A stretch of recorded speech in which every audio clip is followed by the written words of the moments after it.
Voilà, voici donc une vidéo que nous venons de créer, une diaporama que nous créons pour essayer de nous former au travail en groupe ou au travail de groupe. Alors, bien entendu, cette formation, c'est dans le cadre d'une série de séminaires que nous animons.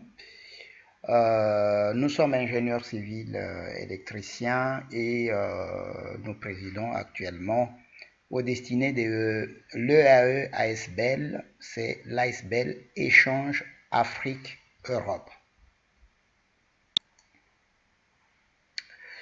D'abord, pourquoi travailler en groupe?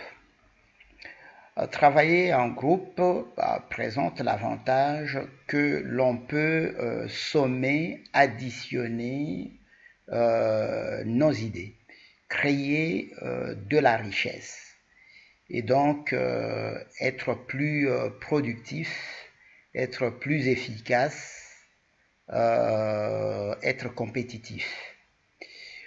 Travailler ensemble nous permet de conjuguer nos efforts de manière à être, donc comme je le disais pour me répéter, être compétitif face aux autres acteurs qui sont dans le domaine dans lequel nous nous investissons. Travailler en groupe, c'est également avoir l'opportunité de partager le plaisir de la réussite ensemble et non pas de manière égoïste. Évidemment, ceci dépendant de nos options philosophiques ou religieuses.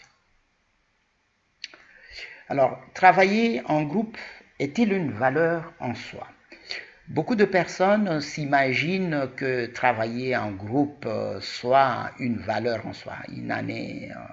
L'expérience montre que ce n'est pas le cas. En effet, travailler en groupe signifie que les efforts des différents membres du groupe ne doivent pas se détruire, ce qui arrive dans la plupart des groupes malheureusement.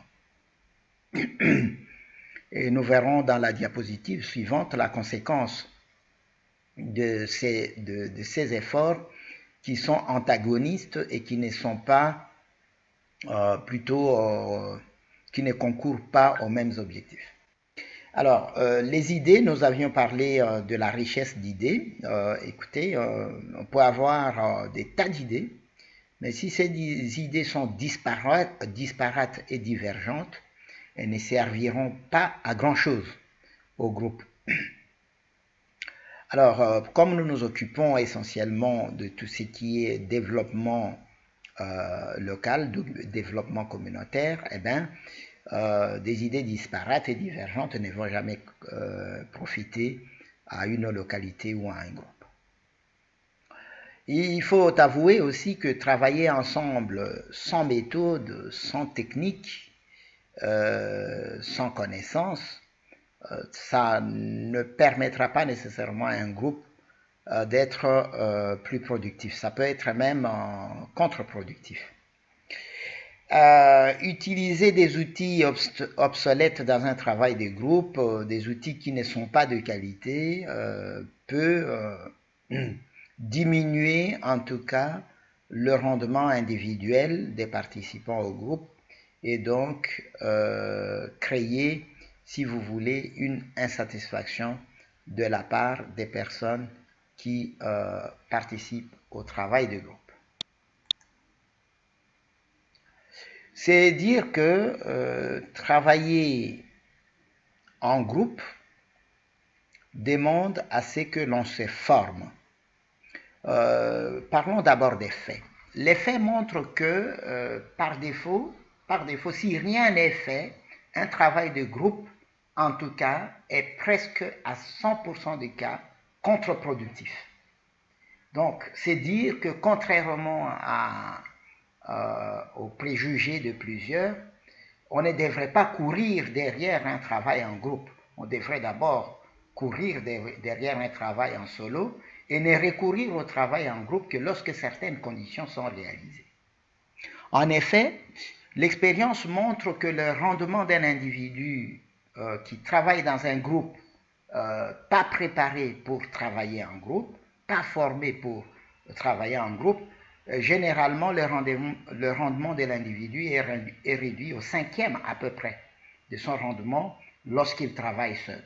Vous voyez que la perte de rendement est énorme.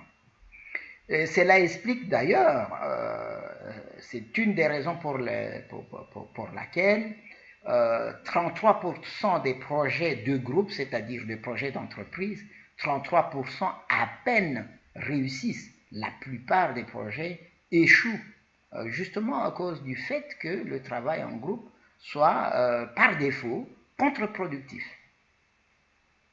Alors, pourquoi faut-il se former? Pourquoi faut-il s'instruire? Pourquoi faut-il s'éduquer dans ces domaines-là?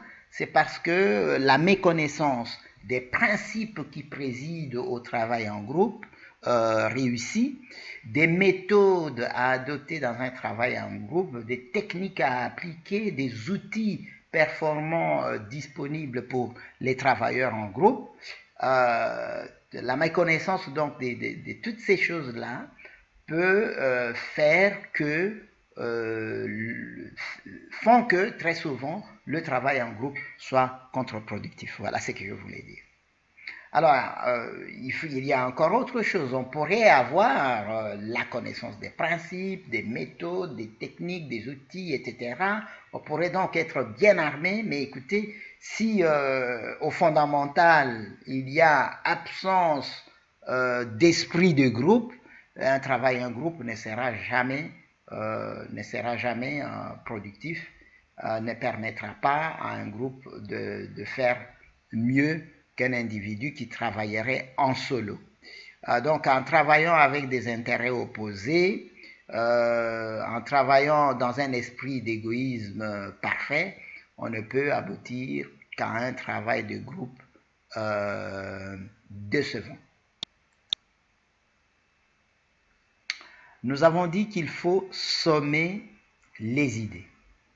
Sommer les idées n'est pas une tâche facile. Nous avons quelques conseils, en tout cas, à prodiguer à tous ceux qui voudraient travailler en groupe ou qui travaillent déjà en groupe, mais qui ne sont pas satisfaits de la manière dont leurs travaux se mènent.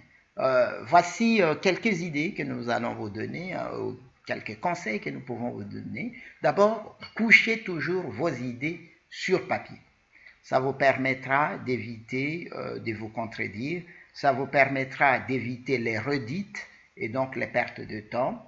Ça vous permettra également d'éviter parfois des querelles inutiles entre vous, parce que ce qui est couché sur papier ne peut pas être discuté après, à moins qu'on soit de mauvaise foi, auquel cas, une des conditions premières pour la réussite des travaux en groupe, vous avez l'esprit de groupe, n'est pas là. Dans ce cas-là, vous êtes parti pour l'échec, c'est sûr. Si vous conservez une personne qui est de mauvaise foi dans votre groupe, vous n'allez jamais avancer. Essayez, vous verrez, vous reviendrez à nous un jour pour regretter de n'avoir pas suivi ces conseils.